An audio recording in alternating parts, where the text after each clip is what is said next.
Polysécure, épisode plus technique. Je suis accompagné d'Alex. Bonjour, bonjour. Ça va bien? Toujours bien, même s'il y a une affreuse tempête dehors, mais on est à l'intérieur, on est au chaud et on discute de choses encore plus terribles. Fait que... Techniquement, elle est presque terminée dans les faits au moment de l'enregistrement, mais il vérifie voir. Il y a juste quelques petits flocons, il n'y a plus de vent horizontal. Bon, c'est ça, vivre au Québec, ça fait partie des plaisirs, mais le fait de travailler à la maison a l'avantage de ne plus se risquer sur la route. OK, oui. Aujourd'hui, on va parler de la surface d'attaque parce que Palo Alto a sorti un rapport très intéressant sur ce que c'est. Je vais te laisser m'adresser le rapport lui-même, mais le fait des surfaces d'attaque, c'est très intéressant parce que c'est un nouveau vocable qu'on utilise et qui est beaucoup plus complet et beaucoup plus global sur comment on regarde la posture de sécurité des organisations. Avant, on faisait juste la gestion de vulnérabilité. Maintenant, vraiment, surface d'attaque, c'est beaucoup plus vaste, c'est beaucoup plus important et d'ailleurs, on devrait tous commencer à s'y intéresser parce que ça a des conséquences très importantes et insoupçonnées parce qu'il y a des liens qu'on ne fait pas. Et ce rapport-là est super sharp parce que justement, il nous permet de faire des liens et de voir parfois à quel point la situation est plus désastreuse qu'on pourrait le penser. Je te laisse commencer. Génial. Donc, surface d'attaque, qu'est-ce qu'on va jaser aujourd'hui? Comme on dit, les projets souvent Zero Trust ou les tests de pénétration, on va tester vraiment ce qu'on connaît. Fait qu'une application de mission, un service critique. La surface d'attaque, on va souvent documenter les choses qu'on ne connaît pas. Et pour jaser d'expérience, on trouve toujours quelque chose. Qu'est-ce que ça fait? C'est qu'on se place du point de vue d'un attaquant et on regarde la surface d'attaque d'une compagnie, incluant ses adresses IP, ses noms de domaine, ses actifs infonuagiques, ses différents actifs au niveau de la chaîne d'approvisionnement, ses infrastructures exposées. Et par la suite, on documente le tout. Ça prend à peu près 2 semaines à faire, 3 semaines, dépendamment de la grosseur de l'entreprise. Et on est capable de vraiment montrer qu'est-ce que on a réellement d'exposé sur un périmètre d'entreprise réel. Le produit qu'on utilise chez Palo Alto, c'est Cortex Expense. C'est l'outil qui utilise la défense américaine et la défense canadienne pour mapper l'entièreté de leur surface d'attaque et également s'organiser que tout ce qui est présent peut être documenté et aussi remédié par le fait même, parce que c'est bien de savoir qu'il y a des choses en problème, mais on a de la remédiation qui est aussi inclue dans nos technologies. Jason maintenant du rapport qui est le gros crunchy, le fun. On a fait un rapport en 2022 par Palo Alto qui ne sont pas des données de sondage. C'est vraiment des entreprises avec des données de télémétrie qu'on a engrangées sur à peu près une centaine d'organisations au travers du monde. Aux États-Unis, au Canada, en Europe, en Asie. Donc, on a scanné environ un petit peu moins qu'1% du scope IPv4 mondial, pour donner une idée à peu près là, de la portée que ça a. Et on a également observé, parce qu'avec ça, on est capable de documenter puis de voir s'il y a des expositions basées sur des CVE et sur différentes menaces qui peuvent être exposées et les types de services. Et on en est venu à plusieurs constatations qu'on va en discuter. Donc, constatation numéro 1, les vulnérabilités qui ne sont pas des Zero Day sont présentes partout. Et là, ça va en surprendre beaucoup plus d'un. Sur un total d'à peu près, comme je dis, 100 organisations, moins d'1% du global IPv4 space, 25% des problèmes qu'on trouve dans une organisation sont des serveurs RDP directement exposés sur Internet. L'hygiène de base, c'est terrible. On est encore en 2023 et l'hygiène de base n'est même pas faite. On s'explique, j'aime ça, justement, tu parles du non 0D. On s'excite encore avec les 0D faites par les Russes qui viennent casser un système très précis quand dans les faits, la réalité, elle est tout autre et probablement beaucoup plus importante dans d'autres éléments. Exact. Donc, le corps totalement d'une surface d'attaque, ça veut dire qu'une organisation a probablement des services exposés qu'elle ne connaît pas, qui sont du RDP. On connaît très bien le protocole. On sait à quel point il est permissif, qu'il est souvent attaqué, qu'il y a des CVE qui sortent relativement souvent sur ce type de protocole-là. Et c'est absolument terrible d'en avoir encore une surface d'attaque qui est basée à un corps là-dessus.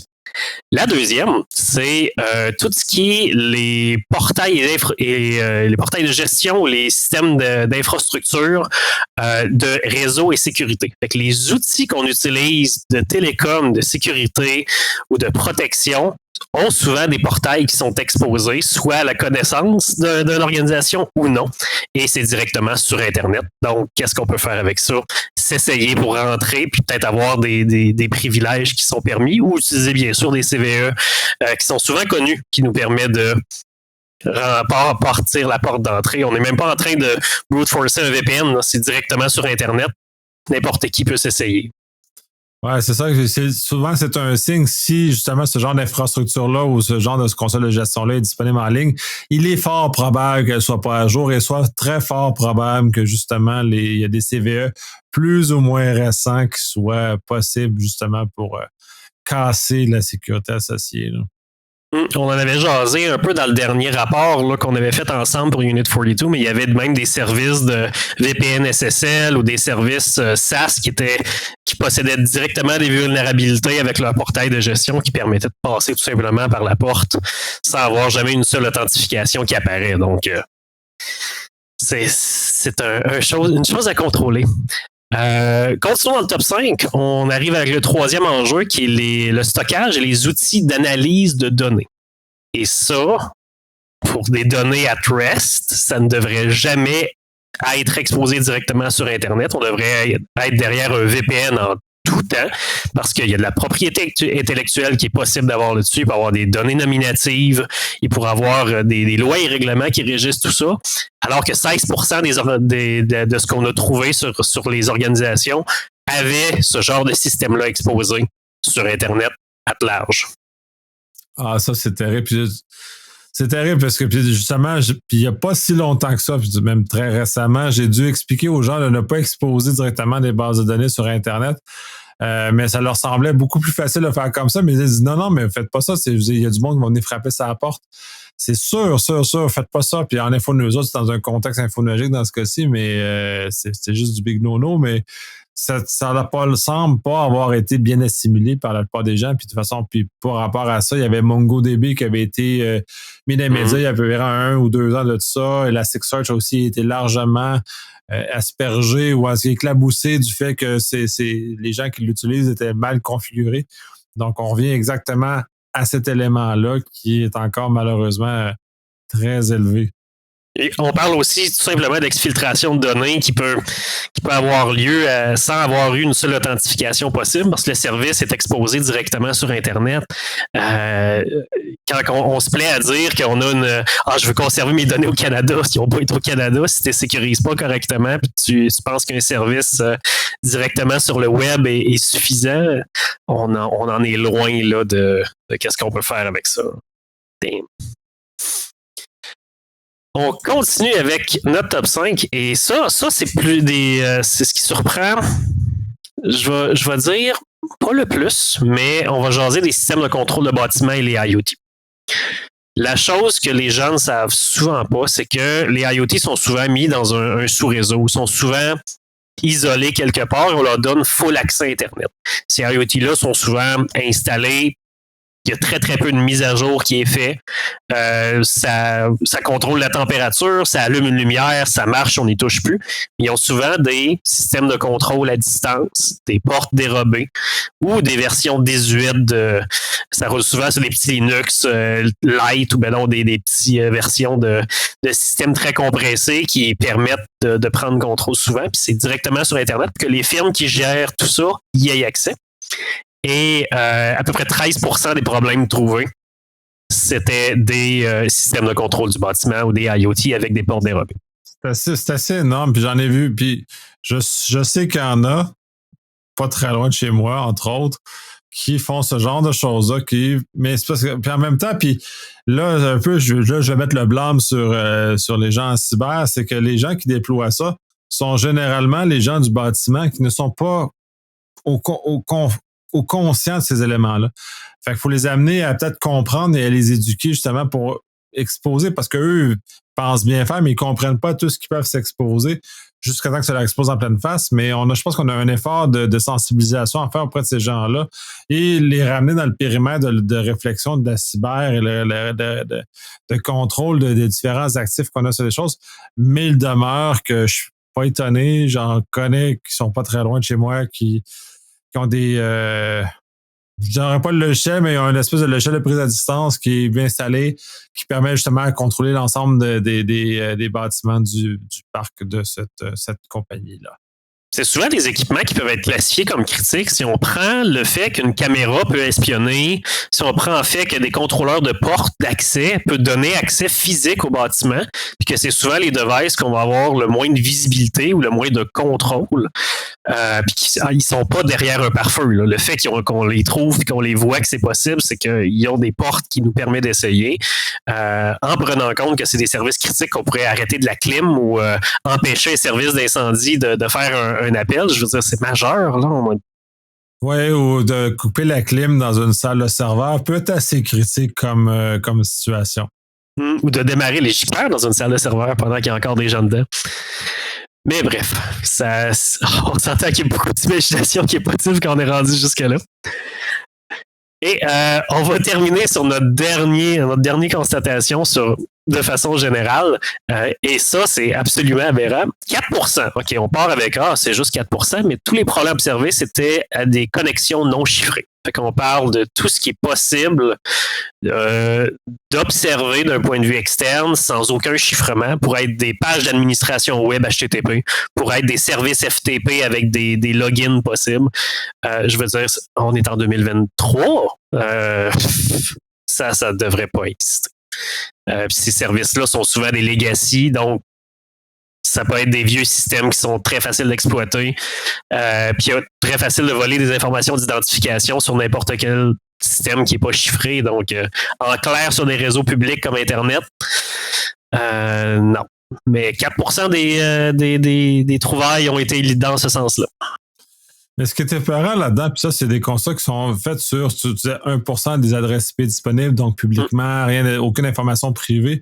C'est si on regardait à l'intérieur des organisations, parce que ça, c'est des publics, ça, c'est la pointe visible de l'iceberg. Ça fait très peur sur l'autre partie de ce qu'il peut y avoir, là. Les grosses attaques, en plus, qui ont eu lieu en 2022, c'était, je pense, les statistiques qui étaient sorties, c'était au-dessus de 90% des attaques authentifiées. Donc, basées sur du MFA fatigue ou basées sur n'importe quelle méthode de rentrer dans une organisation. Puis après ça doit être encore pire de l'interne. Ces systèmes-là ont des pages HTTP d'authentification de l'externe. Je ne veux même pas savoir c'est quoi de quoi qui dépend à l'interne. Mon Dieu. Oh là là là là. On va continuer avec un petit peu un constat que nos équipes en sont venues avec ce beau démarrage, cette entrée en bouche-là, c'est que la surface d'attaque d'une organisation va changer constamment. On pense que c'est quelque chose qui est relativement fixe du fait qu'on déploie quelque chose, on fait un projet, on laisse ça là, 3 ans après, on est désuet, on rechange. Mais ce qu'on voyait dans l'espace d'1 mois, c'est un changement qui varie beaucoup d'un type d'entreprise à l'autre. Pour donner quelques exemples, disons, dans le monde de l'énergie et des utilitaires, une surface d'attaque change à peu près de 6% par mois. Donc, des choses vont apparaître comme des choses vont disparaître. Puis, si on tombe dans la santé, 24%. 24% sur une surface d'attaque qui peut être l'équivalent de plusieurs classes d'adresse IP, de services exposés ou de différents services infonuagiques. C'est quand même majeur à se dire que le mois prochain, on a plus de services ou beaucoup moins de choses qu'on avait avant, puis qu'on garder track de tout ça devient excessivement compliqué. C'est sûr que ça varie beaucoup, mais la médiane étant à 24%, on le voyait de 4 à 40% de la plupart des organisations, dépendamment du type d'organisation, que ce soit un hôpital ou un service de santé. Ça bougeait immensément. Oui, puis tu regardes l'ensemble des choses, le 24% médian de la santé, il est le plus grave de la gang, là, de ce que je vois dans les graphes, là.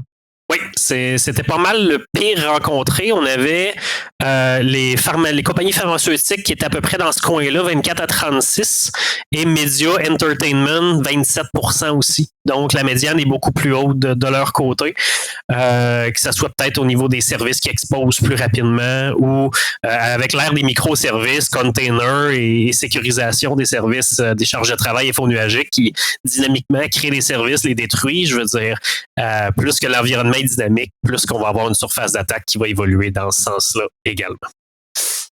Mais oui, les chiffres ne le mentent pas. Un mois, c'est fou. Là. 4 semaines, puis on a déjà, on peut avoir une vingtaine de pourcents de plus de ressources exposées ou d'avoir vraiment des choses qui ont bougé et qu'on n'est pas au courant. Fait que c'est pas simplement des services legacy qu'on trouve puis que ça fait 5-6 ans qu'ils sont là, on les avait oubliés. C'est des nouvelles choses qui ont été créées et pas documentées, pas protégées, qui sont maintenant exposées sur Internet puis qu'on a peu de connaissances ou de visibilité sur ce qui se passe. Oui, puis d'ailleurs, c'est ce que je vois dans les graphes, parce que tu parles de legacy, parce que le manufacturier est probablement un des endroits avec le plus grand legacy, et eux ont très peu une variance très faible. Puis dans l'ensemble, ça ne veut pas dire qu'ils sont moins problématiques, mais la variance est moindrement santé, la variance est grande et la médiane est haute. Fait que là, tu dis l'ensemble, pour moi, ça me fait peur là, d'avoir ce genre d'informations-là, mais bref. Ouais. Puis la santé, on se dit que c'est nos dossiers de santé personnelle. C'est beaucoup d'informations qui peuvent être critiques à la vie d'un individu. Donc, au niveau de... En plus, on se dit avec les normes IPA et compagnie qui régissent le réseau de la santé aux États-Unis, puis ça devrait être super tight comme sécurité, ben, désolé de mentionner ça, ça ne l'est pas tant que ça. Constat numéro 3, c'est que la surface d'attaque de chaque organisation est unique. On va encore parler en termes de secteur, mais on va voir à quel point que ça varie grandement entre les problèmes génériques et les problèmes spécifiques. Pour, disons, la vente en gros et le détail. Fait qu'on parle vraiment les compagnies comme Walmart, ce genre de choses-là, qui est vraiment du wholesale. Les problèmes shiftent beaucoup du côté des serveurs RDP. À la place que ça soit 25% blendé de toutes les organisations, eux autres, 65% des enjeux trouvés, c'était des serveurs RDP. Et des serveurs RDP en plus à mapper, on parle de toutes ces données-là qui sont accessibles sur Internet directement. Ça prend juste un travail de documenter puis d'avoir les technologies pour le faire. Mais en vente, dans le Darknet, c'est entre 3 et 10 piastres. Quelqu'un qui trouve un serveur exposé puis qu'il n'y a pas les outils pour se dire, moi, je ne suis pas un groupe de ransomware, je fais juste faire du scraping ou je fais juste comme trouver des ressources, ben il va documenter ça, mettre ça sur un Excel puis possiblement vendre ça à quelqu'un qui peut l'exploiter. Puis dépendamment du cadre de l'organisation, ça se peut que ça soit utilisé à mauvais escient par un ransomware qui achète ces petites listes-là vraiment pas chères. Puis quand on est au-dessus de 60% des problèmes rencontrés pour des compagnies de vente en gros, qui est des serveurs RDP exposés, c'est gigantesque. Puis c'est 8% de ça, c'était des RPC bind servers juste après, ce qui est encore quasiment pire. Là. Ils vivent dans un autre univers complètement de ce que... sont dans une autre planète. C'est littéralement, là. C'est dur à dire, c'est des infras vieillissantes aussi qui ont toujours fonctionné comme ça, puis ils se sont juste dit, ben ça marche, fait que nos accès distants, c'est plein de jump hosts RDP avec des gigantesques fermes, puis on les laisse là. 33,89, c'est sécuritaire, yeah! Eh boy. Services financiers. Et là, on se dit, notre argent est en sécurité. 54% des problèmes de la surface d'attaque, c'était des serveurs RDP, encore une fois. On pense que les réglementations et les directives de conformité très, très strictes du secteur financier devraient aider à avoir un chiffre comme 0% de serveurs RDP. Mais même avec tout ça, qui ont encore leur croûte à manger là-dessus, puis sur même si on se dit que c'est souvent des early adopteurs de la cybersécurité, les services financiers et les services d'assurance sont très, très avant-gardistes comparés au reste du marché. De notre point de vue, il y a encore beaucoup de travail à faire parce que ouais, puis c'est une question de avoir une perception, parce que là, on parle quand même d'un point de vue canadien où en cas la réglementation bancaire et des services financiers est probablement dans les plus sévères au monde. Au niveau américain, par exemple, on regarde les banques, tu as plein de micro-banques qui existent, puis je connais pas ce qui se passe ailleurs dans le monde, fait que ça serait pas étonnant que des micro-banques tombent dans ces environnements-là. Ils n'ont pas de staff, ils n'ont pas de moyens, on trouve comme dans des... C'est drôle de dire, mais une banque qui est une PME, là. Fait que cette notion-là est plus existante aux États-Unis. Je ne sais pas ce qu'en est d'ailleurs dans le monde. Même chose pour les services financiers. Fait que cet élément-là peut probablement favoriser ce genre de chiffres-là qui sont complètement farfelus à mes yeux, mais en même temps peut s'expliquer peut-être par ce genre, même si ça ne devrait pas s'expliquer. Peut-être que les organismes réglementaires devraient peut-être sévir davantage ou serrer la vis à la lumière de ces résultats-là. Là. Mais c'est vrai que c'est tout le secteur. Fait que ça se peut très bien, comme tu mentionnes, qu'il y a des banques en Asie ou des banques côté européen aussi qui viennent d'un petit peu descendre cette moyenne-là. Mais du moins, en tout cas, États-Unis, Canada, la plupart du temps, ils ont quand même de la réglementation assez stricte qui les mettent de l'avant. Mais après les RDP, on se trouve 27% de data storage et des outils d'analyse de données. Et juste après, on a 4,4% de serveurs Microsoft non sécuritaires Exchange, ça veut dire qu'ils sont ciblés par un CVE actif et qui ne sont pas patchés. Fait que secteur financier, ça va pas bien, du moins sur ceux-là qui ont été mappés de l'autre côté. Sacrez votre exchange dehors, migrez sur Exchange Online, faites quelque chose au minimum, là, faites pas ça. Ou allez sur une autre technologie, là, sans dire que c'est la meilleure solution, mais au moins aller vers un service géré qui probablement moins dispendieux puis qui ne vous mettra pas à risque comme ça, c'est épouvantable. Surtout sachant les différentes vulnérabilités que Exchange a connues dans les dernières années, là, c'est juste mal. Là. Ouais, puis honnêtement, là, Exchange devrait plus exister on-premise ou sur un service comme dédié, je veux dire. Il y a tellement mieux sur le marché en service SaaS qui vous donne une infrastructure que vous avez pu à gérer, puis qui veut gérer ça de toute façon. To be fair. On tombe dans les services professionnels légaux et là, on a une très bonne nouvelle. Les serveurs RDP ne sont plus premiers dans les problèmes, ce qui est un plus, mais si on voit ce qui ressort vraiment, tout ce qui est data storage est numéro 1 dans leur surface d'attaque documentée. On parle d'à peu près de 35%. Le gros problème, c'est leur numéro 2 qui est les services non chiffrés. Qui fait 15% de leur surface d'attaque, ce qui voudrait dire qu'ils sont excessivement en retard sur tout ce qui est sécurisation au niveau de leurs services exposés, plateforme d'administration ou services web, avec des choses qui n'utilisent pas encore SSL ou aucun certificat pour sécuriser la communication. Ça inclut le FTP, là, je veux dire. En base de données sont sur Internet, visibles comme ça, le fait que le second soit du service non chiffré, il y a une certaine forme de continuité dans le problème et le problème de compréhension de la situation parce que, come on. Cette combinaison-là est juste absolument horrible. Puis une chance qu'on garde ce rapport-là anonyme parce que j'aurais peur de savoir qui a cette belle, ces beaux assemblages de problèmes-là, mettons. Et boy, fait que service professionnel légal, hein, encore plus joyeux que d'autres. Secteur de la santé. Oh boy. Selon le dernier rapport de ransomware, on voyait vraiment que les serveurs RDP étaient le vecteur d'attaque préféré pour les rançongiciels parce que c'est facile à brute forcer. Secteur de la santé pour 2022, en surface d'attaque, 67% à peu près des problèmes trouvés étaient des serveurs RDP exposés. Donc, je veux dire, pourquoi changer une recette qui marche pour les attaquants si il n'y a aucun changement du côté de l'exposition des services pour encore une fois des maudits serveurs RDP. Je commence à être tanné d'en parler. Là. On en est rendu là. Les graphes sont juste 3/4 RDP. En 2023, il y a tellement d'autres façons de sécuriser des services. Je veux dire, il y a des options open source en plus. Là, je veux dire. Ouais, puis surtout qu'on a vu plusieurs hôpitaux tomber au travers le monde sur ce genre de choses-là. C'est clairement.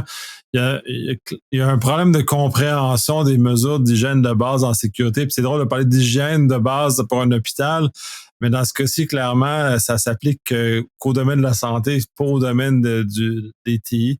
Donc, je pense qu'il n'y a même pas d'excuses. On entend beaucoup d'excuses financières associées à ce genre de choses-là. Du RDP public, je trouve pas que c'est une raison. Il n'y a pas une raison financière qui justifie ça, mais cachez ça dans votre VPN, mettez ça dans un autre contexte. Prenez un peu de temps, puis vous allez arriver à quelque chose, mais tu sais, du RDP, c'est comment? Puis la plupart des hôpitaux qui ont été ciblés l'année passée sur le rapport de ransomware ont choisi de payer la rançon pour ne pas avoir d'impact sur leurs opérations. Fait en plus d'être des cibles attrayantes, avec une surface d'attaque principalement de serveurs RDP exposés qui restent là, ben, ils payent la rançon. Je veux dire, c'est une combinaison assez horrible de leur point de vue, mais les attaquants en profitent. Puis je veux dire, qui le ferait pas, à voir à quel point que ça change pas. C'est une business. C'est ça, fort que les gens se rendent compte que les malveillants, c'est une business. Ils roulent comme business. Fait qu'ils vont s'attaquer à tout ce qui est facile et qui donne beaucoup d'argent. c'est vraiment très, très facile. Fait que ne soyez pas la cible facile et qu'il y a de l'argent. Là. Là, soit arrêtez de payer, soyez pas la cible, ou les deux si possible. Là. Exactement. On tombe dans les secteurs de technologie de pointe. On dit technologie de pointe. On s'en va vers les big boys, les compagnies de techno. On va avoir un scope différent, ça c'est sûr. On avait 55,6% de portail de gestion d'outils réseau et sécurité d'exposés. Ça fit exactement dans le profil, genre les dudes techno qui veulent chiller à la maison puis qui veulent faire les affaires sans trop se casser la tête. C'est ça qu'ils ont fait, ça fit le profil.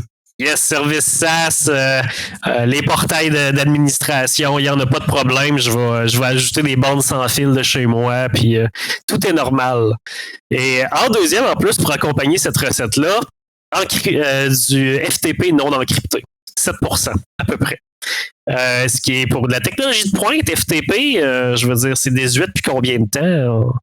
Je veux même pas savoir qui utilise encore FTP pour transférer des données avec l'ensemble des services sécuritaires qu'on a, comme les Dropbox, OneDrive, G-Drive de ce monde, avec MFA, avec l'encryption.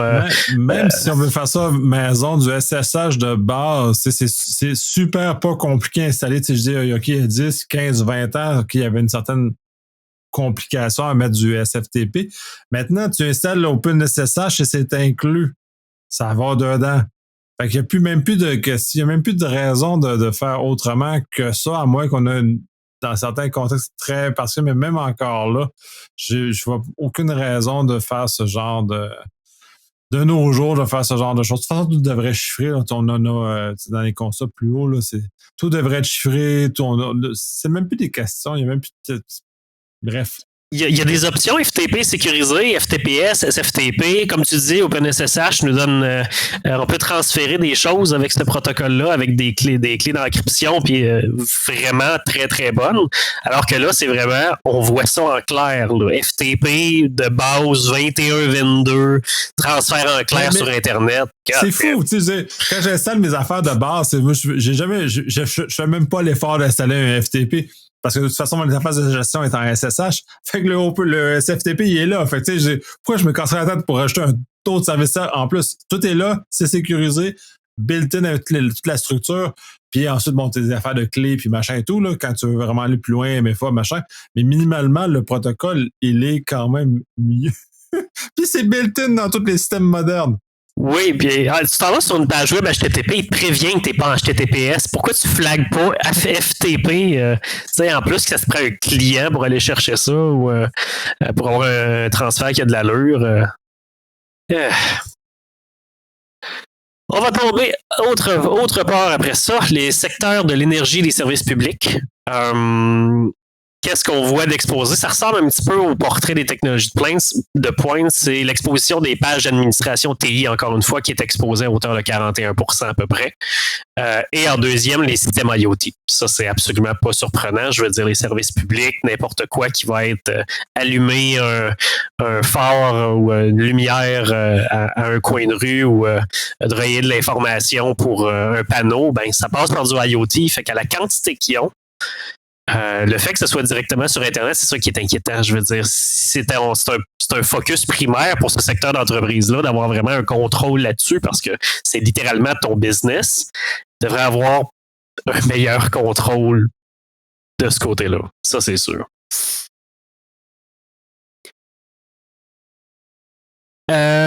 Pour le reste, j'ai un petit survol pour les trois secteurs qui me restent pour donner un aperçu, mais il va y avoir des portraits qui vont se ressembler beaucoup. Transport logistique va avoir 50% à peu près de serveurs RDP d'exposés. Donc, ça pourrait être compagnie de transport ou n'importe quoi. Très axé là-dessus. Le reste étant aussi des portails d'administration TI à 22% qu'on trouvait encore une fois exposés sur la surface d'attaque. Côté médias et divertissement, beaucoup plus les données, le storage et les outils d'analyse de données qui se retrouvent exposés sur Internet à 47%. Serveur RDP jamais trop loin derrière de toute façon à 28%. On trouvait même des serveurs SMB de co-located, donc dans le fond utilisés pour plusieurs services partagés. directement sur Internet. Celle-là, mes yeux ont viré une couple de fois en pensant que c'était possible d'exposer ça sur Internet. Mais oui, on peut apparemment exposer un service SMB directement sur le net. Wow, tu sais, ça me rappelle le temps, puis ça, on est loin, là, dans le temps où on était avec un câble Vidéotron, qu'on voyait tous nos voisins qui avaient laissé leur SMB NetBIOS ouvert sur leur Windows 95 ou 98, puis on était capable de garocher des choses sur leur desktop. Là, tu sais, là, on est vraiment dans un autre univers, là, du SMB sur l'Internet. Celle-là, c'est ultra old school, là, mais ultra, là. C'est malade. Même là, exposer ça, je sais pas à quelle utilité ça peut. Mais bref, c'était là. Il y en a qui veulent. Ils jurent que par SMB, puis c'est leur vie. Fait qu'ils ont dit mon protocole, je l'expose, puis je vais le maintenir jusqu'à vie. C'est même pas performant en termes d'efficacité. C'est pas. Pour ce genre de choses-là, c'est zéro performant, là. C'est pas fait surtout pour du réseau à plus haute latence comme Internet. À l'interne, c'est correct, là, mais en dehors de ça, c'est pas fait pour ça. Ça n'a jamais été constitué pour ça. C'est juste terrible. Je pense qu'il y en a qui veulent conserver les mappings de drive manuels là, avec les GPO, puis ils se sont dit on va exposer le serveur sur Internet là, pour que le gars il continue d'avoir ses drives de mapper chez eux.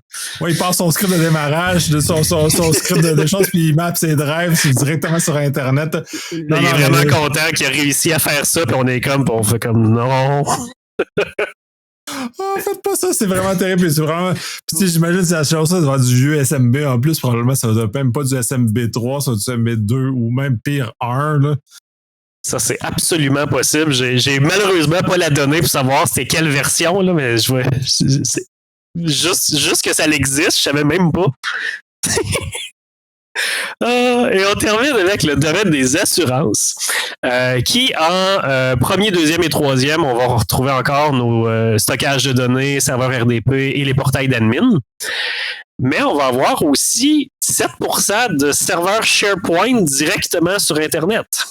Pour une raison obscure, puis il y a encore des gens qui exposent ça directement alors que ça devrait être des données derrière un firewall, derrière un VPN ou derrière n'importe quoi si on n'est pas rendu en mode cloud ou avec une infrastructure sécurisée. Et 4% de RPC bind server directement sur Internet. Parce que pourquoi pas l'ajouter au mix? Ouais, ça, sont vraiment, c'est drôle parce qu'ils sont vraiment très diversifiés par rapport aux autres. Ils ont vraiment un étalage complet de choses. Mais je l'ai donné sur SharePoint parce que j'ai eu déjà, ça, il y a quand même très longtemps, un client sur lequel, justement, ils avaient exposé leur SharePoint en ligne pour la prestation. Je ne me rappelle plus pourquoi. Puis j'avais détecté que c'est un SharePoint, pas parce que j'avais fouillé un peu, mais c'est parce que la page d'authentification avait élevé comme un SharePoint. Puis là, j'étais comme, qu'est-ce que je fais là dans une affaire il voulait m'installer. Ah non, c'est vrai. Je me souviens, j'avais le gars avec Safari pour aller sur le site. Puis comme j'avais pas Internet Explorer, normalement, c'était sous-marin, l'espèce de communication avec SharePoint. Mm-hmm. Safari, jamais, il me posait la question, qu'est-ce que tu veux faire? Veux-tu installer un bidule, machin X de SharePoint? Je fais comme, non. Moi, j'essaie d'un site Internet. Je veux pas installer de SharePoint sur mon ordinateur. Chose que j'avais relayé au client. Puis là, il avait été comme un peu étonné. Il me disait, mais là, tu avais fait mais ça sur SharePoint, sur Internet. Là, je dis, c'est quoi cette histoire-là? Mais je suis pas étonné de le voir là pour les assurances. J'en ai vu d'autres. Je sais pas pourquoi les gens font ça. C'est un drôle de plan, là. Mais c'est des systèmes qui sont faits pour l'interne, mais vraiment pour l'interne. Et je vais faire un petit aparté sur le fait que j'ai vu des gens qui voulaient utiliser les services M365 pour faire de la prestation clientèle vers l'extérieur. Là, je fais comme, non, mais faites pas ça. Vous avez vos services bureautiques que vous exposez à Internet. C'est pas parce que le M365 est sur Internet que vous devez exposer à votre clientèle la même chose que vos affaires. Il y a comme une compréhension qui est encore un peu manquante chez quelques-uns de mes clients, mettons. Là. Ouais, c'est un petit peu étrange de voir ça, alors que SharePoint, je pense que c'est quasiment dans leur slogan que c'est intranet. Je sais, il n'y a pas inter dans le mot. Là. Ça fait qu'il faudrait déjà prendre avec un grain de sel tout ça. Pour donner une petite idée, parce qu'on jase de pourcentage depuis tantôt, puis on n'a pas de chiffres exactement concrets pour montrer le nombre d'instances. Fait que j'ai pris RDP, puis je me suis dit, on va mettre un exemple concret pour de chiffres de ce qu'on voit. Pour prendre, disons, le pire, notre service de high-tech, donc de nos entreprises dans la fine pointe de la technologie, le nombre de serveurs RDP qu'on a trouvé au total pendant le scan de en bas d'1% du spec du Global IPv4 Space, c'était 400 000. 400 000 serveurs RDP, 397 615 pour le chiffre exact, qui étaient exposés directement sur Internet dans ces organisations-là. Puis on parle d'un nombre de jours d'exposition de ces instances-là moyen d'à peu près 9,7 jours. Ce que ça veut dire, c'est qu'à peu près du moment qu'on le constatait jusqu'au moment qu'il était soit retiré ou qu'il était corrigé ou qu'il avait décidé de plus le rendre exposé sur Internet, on voyait ça pendant 10 jours. Ces chiffres-là vont varier énormément dépendamment du secteur d'entreprise et du nombre de la qualité un petit peu du service que ces entreprises-là vont donner. En transport et logistique, c'est ceux-là qui avaient le nombre d'expositions le plus longtemps, avec 13,5 jours en moyenne qu'un serveur RDP restait exposé. Mais il y en avait, on a trouvé que 24 000 en moyenne. Tandis qu'inversement, il y en a qui vont en avoir dans le pharmaceutique, on était à plus à 53 000, alors c'est ceux-là qui avaient la meilleure moyenne. Leur serveur RDP restait exposé en moyenne 4 jours.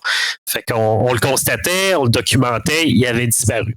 Puis on remet un petit peu en perspective que ce genre d'informations-là qu'on apprend, c'est en vente dans le Darknet. Là. C'est entre 3 et 10 $ qu'on peut acheter cette information-là du serveur RDP qui est présentement en ligne, qui va, on sait que dépendamment du secteur, comme disons, on sait qu'il faut le secteur de la santé, c'est environ 5 à 6 jours que ce serveur va rester là. Fait qu'ils ont une fenêtre déjà qui achètent puis qui peuvent tenter pendant 5 à 6 jours, qui sont convaincus que ça va rester là. Puis plus le secteur d'activité permet une exposition longue, moins plus que ça va être facile de rentrer parce qu'on va plus de temps pour s'essayer.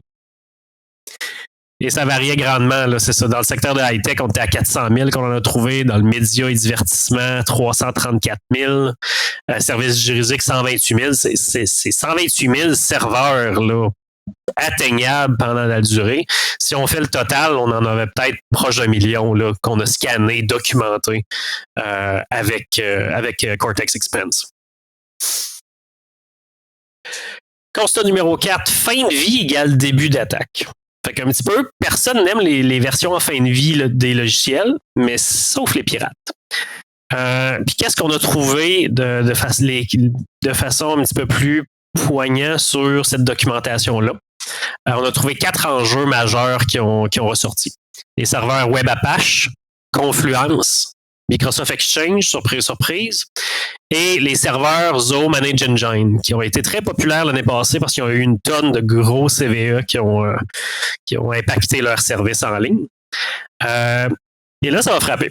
Serveur Web Apache avec un CVE qui date de 2021. Il faut se rappeler qu'on fait le scan en 2022 puis qu'on mappe tout ça puis que le rapport agrège ces infos-là.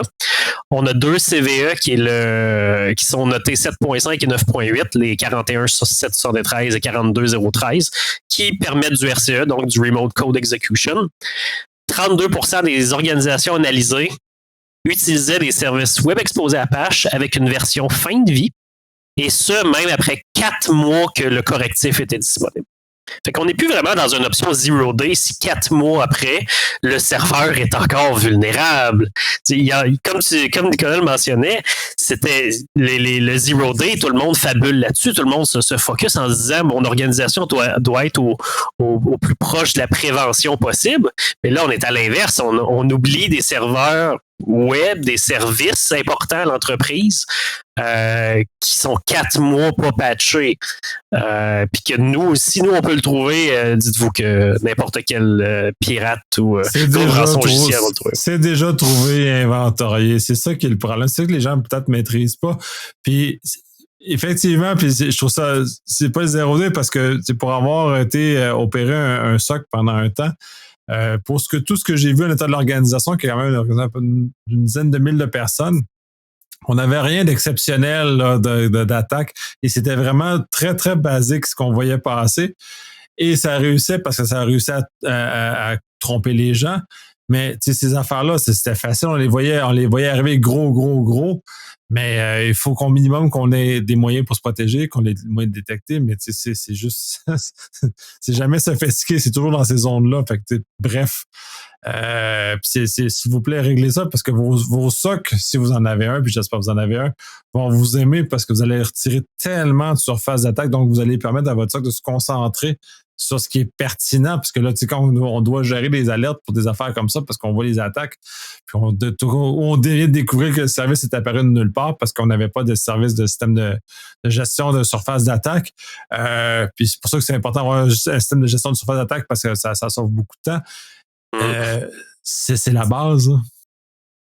Ah, puis c'est 11 500 instances qu'on a trouvées. Là. C'est pas c'est excessivement utilisé. Apache, ça devrait être un déclic instantané d'avoir une bonne gestion de correctifs.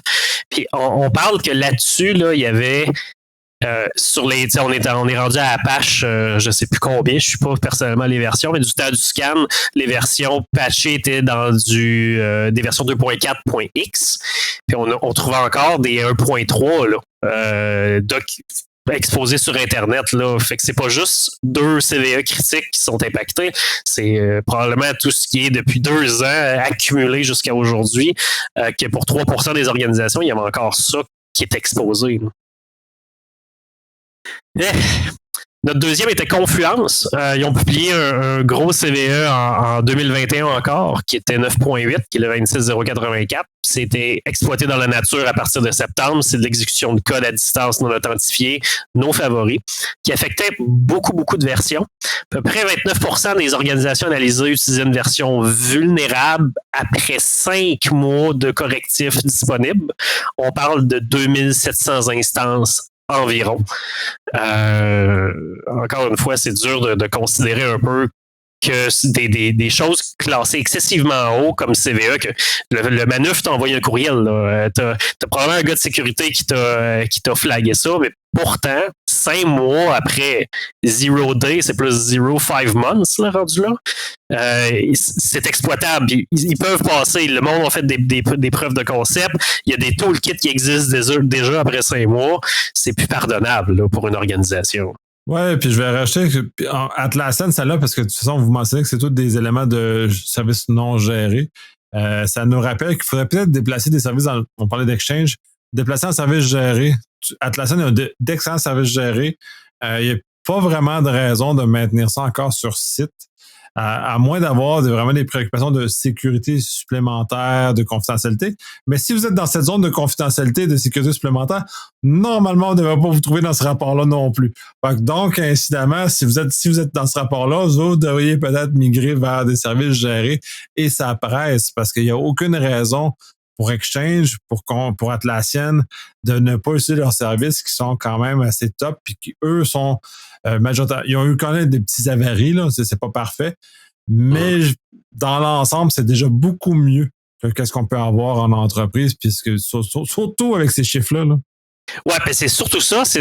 Les gens sont habitués avec les tests de pénétration de tester ce qui est connu, mais une organisation qui évolue vers le cloud, qui migre, qui déplace des services, qui change de stratégie, bien souvent, il peut être autant des choses legacy que des fois des développeurs qui essayent des choses ou qui exposent des services. Le cloud permet tellement de dynamisme qui n'a jamais été vu avant que ça faut le contrôler.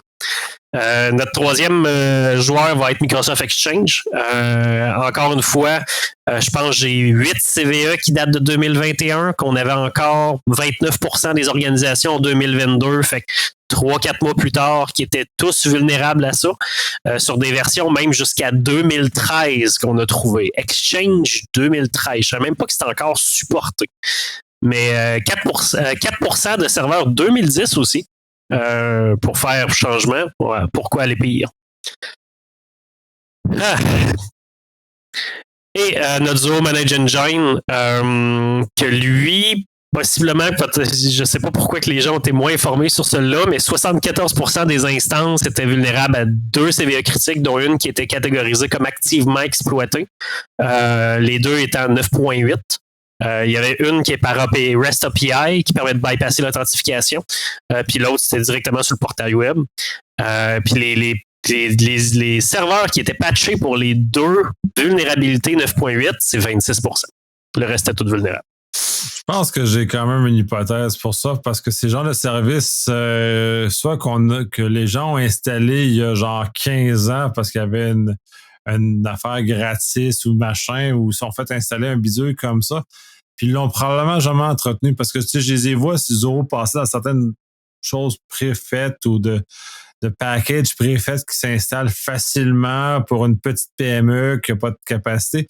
Ça serait pas étonnant que ça doit se faire là. Il y a peut-être dans le cas du Zoro de rehausser peut-être l'automatisme de mise à jour justement pour éviter cette situation-là, parce que là, on se retrouve vraiment dans des modèles ou puis probablement des PME qui n'ont aucune idée de ce qui se passe. 74%, c'est vraiment très élevé, mais pour savoir ce que je vois dans le monde des PME, je serais pas étonné que ça soit genre, il y a un setup d'installation automatique comme ça dans le serveur, pour que ça marche, et on n'a plus jamais retouché, puis ça fait genre 15 ans que ça roule, là. C'est absolument pas impossible, mais c'est des choses qui sont exposées direct sur Internet puis qui peuvent être activement exploitées. Fait que pour des gens qui font juste regarder un petit peu what's out there, il y a des choses à faire, ça c'est certain.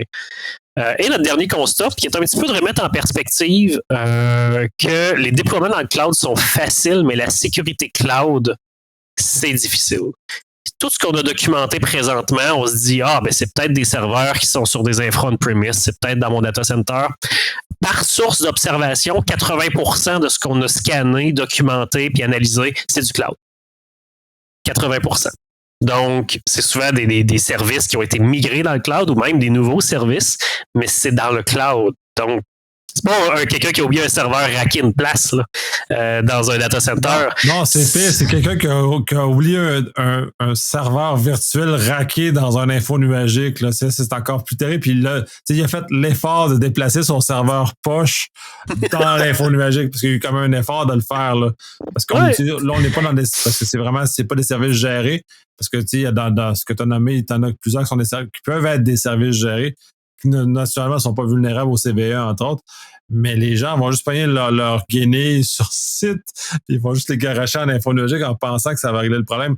Et c'est là que les gens ne comprennent pas que non, ta guinée poche sur site, elle va être aussi poche en infonuagique.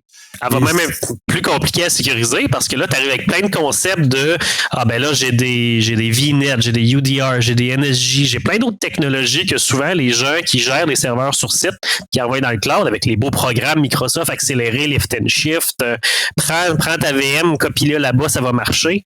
Ben, ça fait qu'à sécuriser par la suite, ça devient un enjeu majeur, parce s'il est rendu dans le cloud, il marche, c'est plus ma responsabilité. Non. C'est pas exact. C'est là où les gens oublient, c'est quand on embarque dans un service géré comme M365 ou Google Workspace, par exemple, la charge sur le fournisseur est très grande et notre charge est très petite. L'inverse, quand on fait juste déplacer notre guinée de notre centre de données vers le centre de données infonuagique, il n'y a essentiellement aucune différence de responsabilité entre les deux, sauf que c'est dans des technologies nouvelles et avec la probabilité qu'on soit exposé sur Internet sans faire exprès.